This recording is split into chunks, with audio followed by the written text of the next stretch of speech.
today's topic of my lecture is Newton's universal law of gravitation.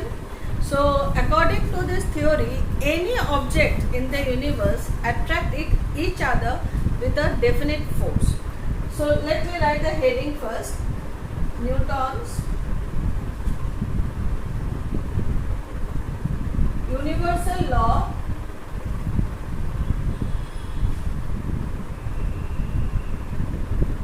of gravitation.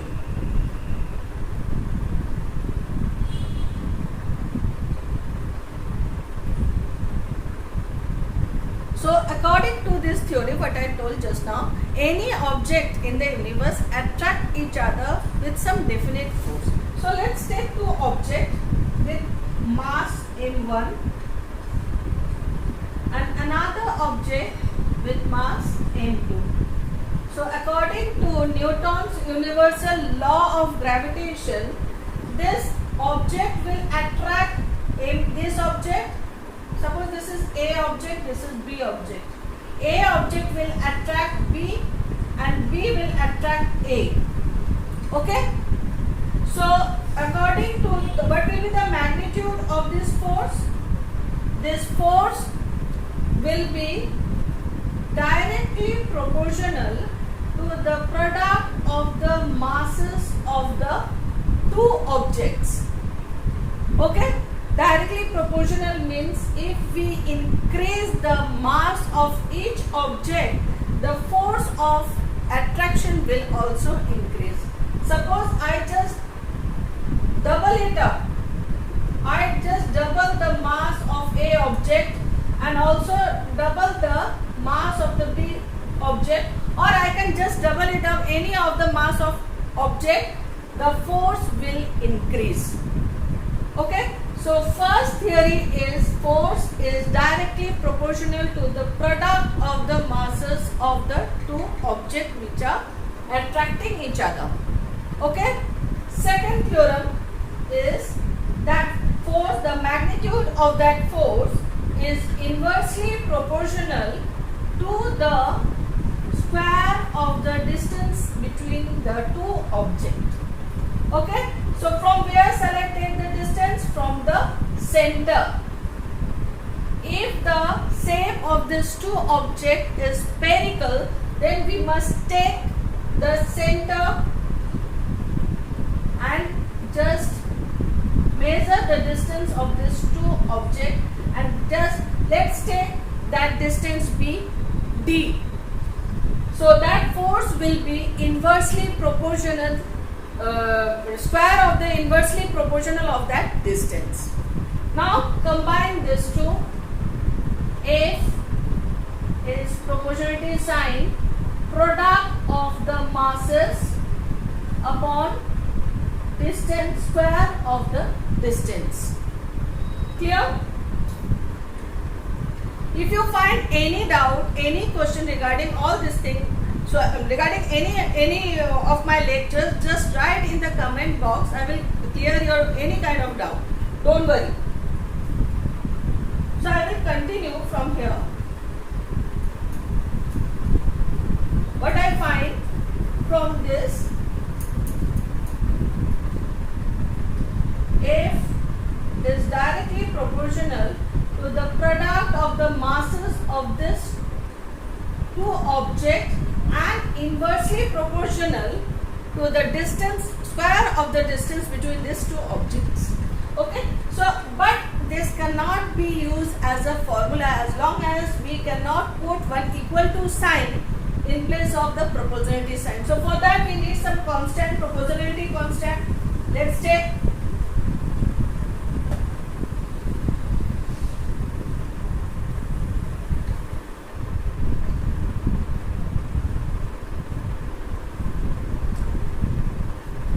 we have taken the proportionality sign as G. This is the proportionality constant and this is also known as universal constant of gravitation. Universal constant.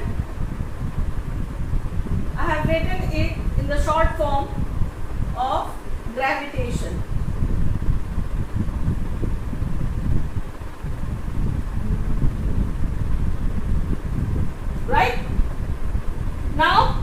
Later on, Sir Henry Cavendish, he took out the value of, he did some experiment and he took out the value of G, and he found that the value of G is 6.63 into 10 to the power minus 11. 6.673 into 10 to the power minus 11. Okay. Now what will be the unit of it? There is one derivation for the unit also. Sometimes it comes in the board also. It's not given in your textbook, but derivation I will tell you how will you derive the unit for the value of G. So derivation,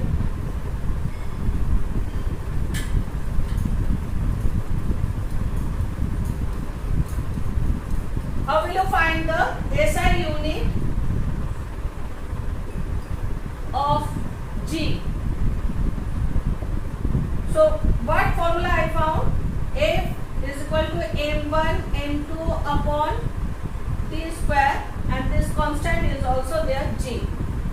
So f t square upon m1 m2 is equal to t is equal to G. Clear? Just cross multiplied. Clear? So now what is the unit for the force? What is the unit for the force? Newton. What is the unit for the distance? Meter square. Distance square means meter square upon mass.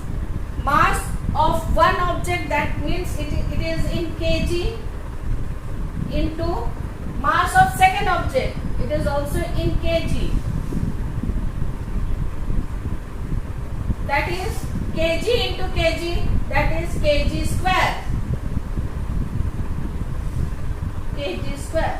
Here we got the unit of G, value G, universal constant, that is the G, whose unit is Nm square upon kg, or you can write it like this, per kg square.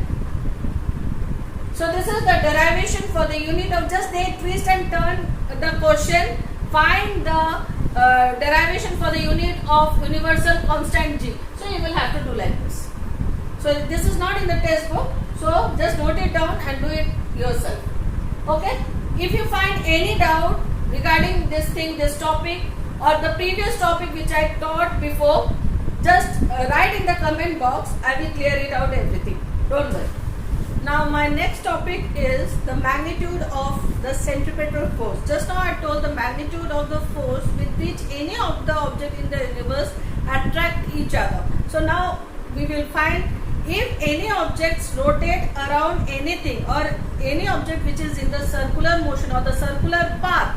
So what will be the centripetal force? You know that what is the centripetal force? I have already told earlier in my lecture that any force which act towards the center when any object is in the circular motion, that force is known as centripetal force. So magnitude of centripetal force.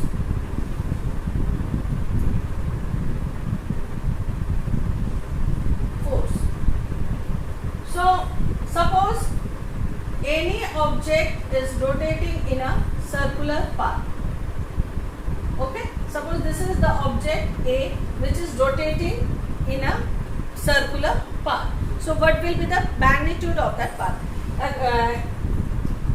In normal formula we know that F is equal to mv square upon r, where m is the mass, v is the speed, r is the radius of the circular path. Clear? Again what we know, speed or v. Speed or v is equal to distance upon time.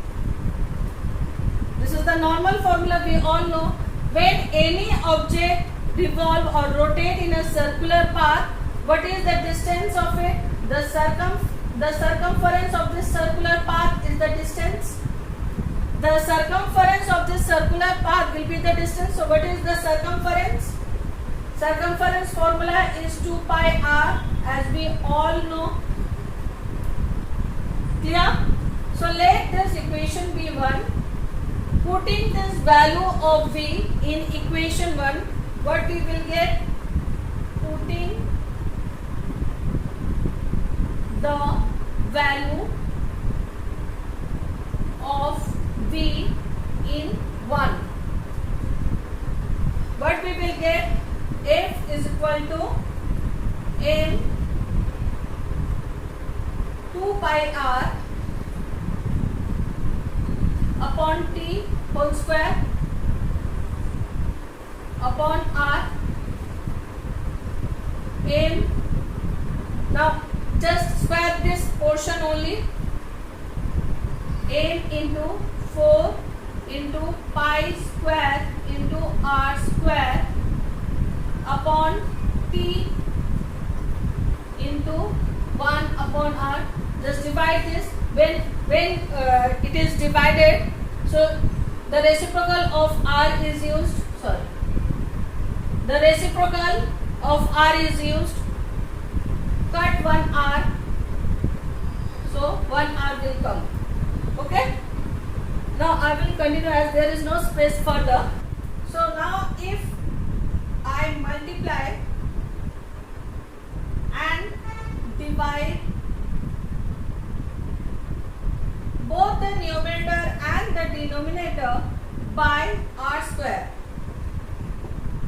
Divide both the numerator and the denominator by r square. What we will get? F is equal to m 4 pi square r into r square upon t into r square. I am dividing and multiplying both denominator and numerator with r square. So what I get?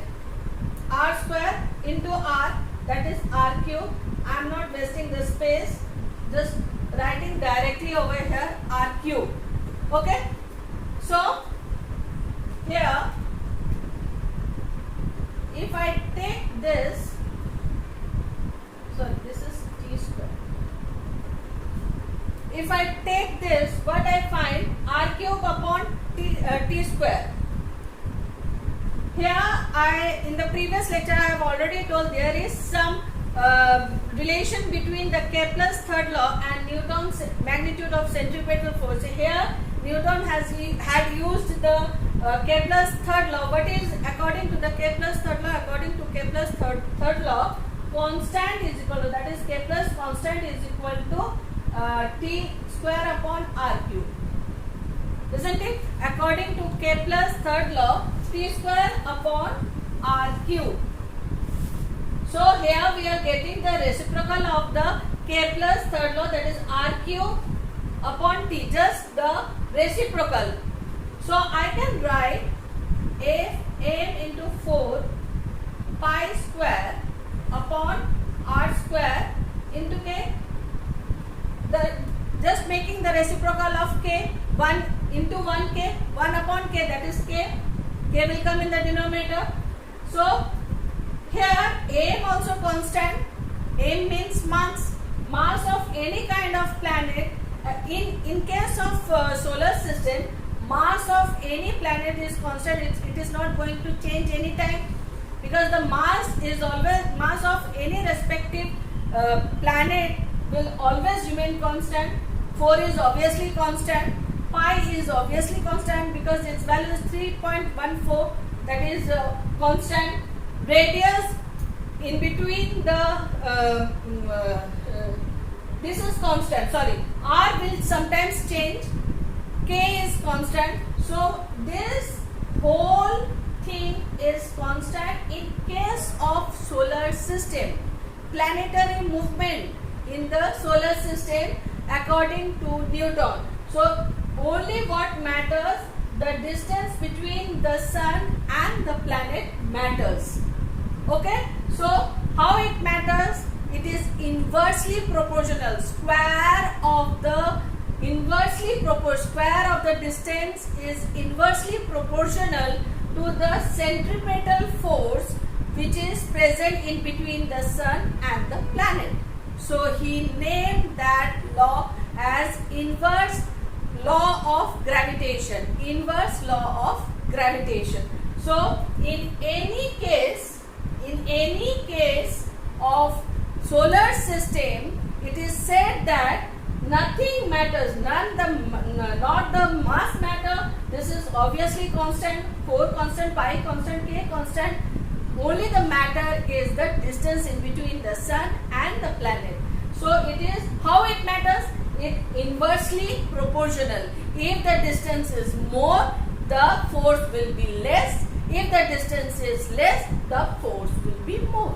So this is also known, given the name by Newton, is inverse